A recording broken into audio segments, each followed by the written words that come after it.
Não se deve ser da opinião que tudo isso é mera especulação intelectual e que, tendo percebido tudo isso, pode-se deixar o assunto descansar, pois é o fundamento para todo conforto, alegria, santo espanto e magnificação de Deus.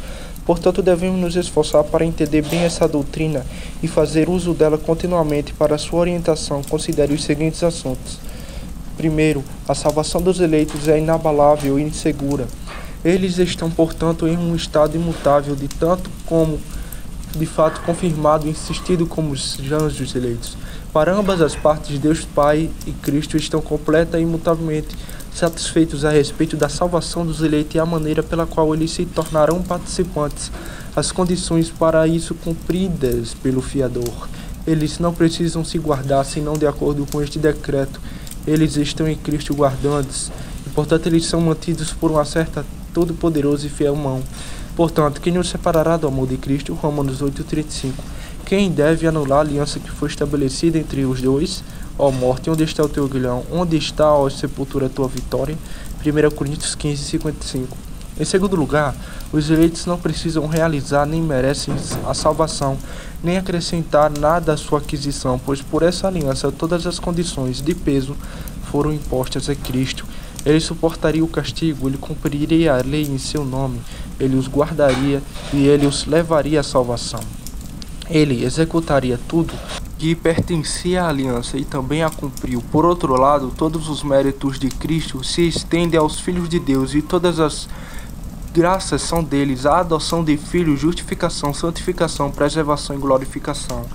Todos estes, no momento, maneira e medida adequados, como são administrados a eles de acordo com o conteúdo deste pacto. Portanto, em reconhecimento disso, como eles deveriam clamar: não a nós, Senhor, não a nós, mas ao teu nome, da glória, por teu amor, da tua misericórdia, por causa da tua verdade. Salmo 115, versículo 1. Em terceiro lugar, a aliança da graça e nossa transação da aliança com Deus em Cristo tem sua origem e base nesta aliança da redenção entre Deus e Cristo. A partir desta questão da aliança, o começo, a continuidade e o fim da salvação do homem. Antes que alguém existisse, antes que o Evangelho lhe fosse proclamado, ele já havia sido decretado e estabelecido nesta aliança, quando cada um dos eleitos nasceria, de que forma eles seriam trazidos para o convênio, a medida da graça, conforto e santidade, e a quantidade e natureza das tribulações e cruzes que eles teriam que suportar nesta vida. Tudo isso foi determinado e todos os assuntos acima mencionados emitidos a partir deste pacto. Portanto, por um lado, os eleitos precisam ficar quietos e deixar o Senhor trabalhar. Eles precisam apenas abrir a boca para receber, pois tudo o que estiver compreendido nos artigos desta aliança certamente será dado a eles. E por outro lado, eles devem focar-se neste convênio, participar ativamente da aliança da graça e vivendo nela, eles devem fazer dela o fundamento de sua vida. Isso motivará os piedosos a proceder com entendimento e firmeza, nem descansar na firmeza de sua fé ou piedade, nem como tantas vezes se inclinam a fazê-lo, sendo jogados de um lado para o outro, quando ambos parecem diminuir. Em consequência disso, eles irão reconhecer que a manifestação de toda a graça e influência do Espírito Santo procede dessa aliança. Eles serão capazes de exclamar com sentimento de alegria amorosamente, porque deles e por ele, para ele sejam todas as coisas. A quem seja a glória para sempre. Amém. Romanos 11:36. Quarto, essa aliança revela um amor sem paralelo, que excede toda a compreensão. Quão abençoado e quão maravilha é ter sido considerado e reconhecido nesta aliança, e ter sido dado pelo Pai ao Filho, por ter sido escrito em seu livro e ter sido objeto do eterno prazer mútuo do Pai e do Filho para te salvar. As partes desta aliança não foram levadas a incluir nenhum dos eleitos com base na fé prevista ou obras. Eles não foram movidos por necessidade ou compulsão, mas por amor e vontades eternas. Sim, eu te amei com amor eterno. Jeremias 31:3. Um amor comove o Pai, e o amor comove o Senhor Jesus. É uma aliança de amor entre aquele cujo amor procede de dentro de si mesmo, sem que haja objeto de amabilidade no objeto deste amor. Quão abençoado é aquele que está incorporado nesta aliança, e sendo envolvido e irradiado por este amor eterno, e é despertado por amar em troca. Exclamou: nós o amamos porque ele nos amou primeiro. 1 João 4:19. Em quinto lugar, em virtude dessa aliança, O Senhor Jesus é o executor da salvação dos eleitos. O Pai deu a ele em suas mãos e os confia a ele. O Filho apaixonado os aceitou a se comprometer e não perder um deles, mas levantá-los novamente no último dia. João 6:39. O Senhor Jesus é onipotente, fiel, amoroso e imutável e possui tudo o que é necessário para a sua salvação.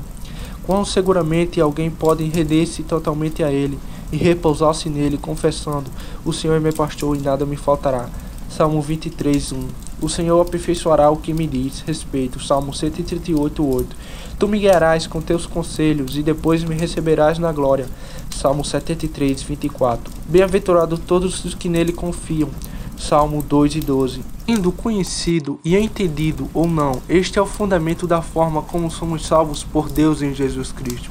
Se alguém não chega a entender essa aliança, a vida entre o Pai e o Filho, antes mesmo da fundação do mundo, mas todavia crê em Cristo no modo pelo qual convém ser crido, ou seja, com arrependimento e fé, esta pessoa é salva porque está determinado no conselho eterno de Deus que a salvação deve ser exclusivamente pela graça e mediante a fé. Mas quão mais é seguro é o crente que entende mais que a sua salvação não tem por fundamento qualquer coisa que haja em si mesmo, mas porque foi eleito para ser dado a Cristo pelo Pai, antes mesmo de chegar à existência neste mundo.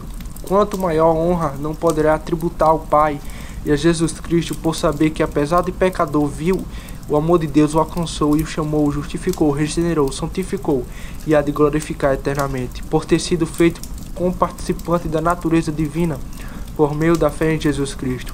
E tudo isto não por qualquer mérito ou obra que tenha participado por si mesmo, mas unicamente por tudo que Jesus fez e tem feito em seu favor. O aspecto aqui considerado é apenas um dentre os diversos, profundos, eternos e poderosos que existem entre a aliança de Deus Pai e Jesus Cristo, para que pudéssemos ser salvos por pecador e conduzidos à glória celestial. Por isso é somente ao Senhor que devem ser tributados toda a honra, glória e louvor pelos séculos dos séculos, sem fim. Amém.